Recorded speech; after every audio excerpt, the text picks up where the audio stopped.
ओम वासुदेवाय विद्महे वैद्यराजाय धीमहि तन्नो धन्वंतरि प्रचोदयात्।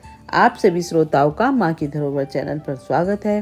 कार्तिक मास में धनतेरस पर्व का महत्व है, जिसमें हम भगवान धन्वंतरि आरोग्य देवता की पूजा करते हैं व उनसे अपने व पूरे परिवार के लिए आरोग्य की कामना करते हैं।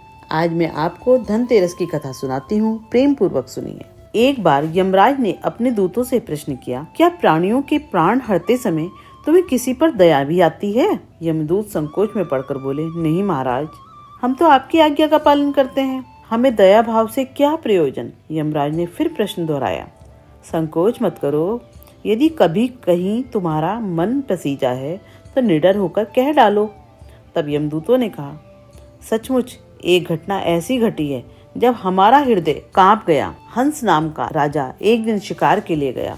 वह जंगल में अपने साथियों से बिछुड़कर भटक गया और दूसरे राजा की सीमा में चला गया। वहां के शासक हेमा ने राजा हंस का बड़ा सत्कार किया। उसी दिन राजा हेमा की पत्नी ने एक पुत्र को जन्म दिया। ज्योतिषियों ने नक्षत्र गणना करके बताया कि यह बालक विवाह के 4 दिन बाद मर जाएगा। राजा हंस के आदेश से उस बालक को यमुना के तट पर गुफा में ब्रह्मचारी के रूप में रखा गया। उस तक स्त्रियों की छाया भी ना पहुंचने दी, किंतु विधि का विधान तो अडिग होता है।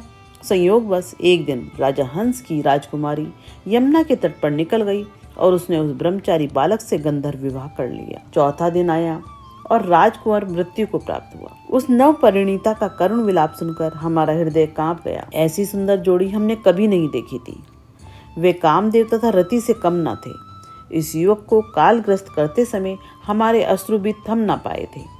यमराज ने द्रवित होकर कहा, क्या किया जाए? विधि के विधान की मर्यादा हेतु हमें ऐसा अप्रिय कार्य करना पड़ा।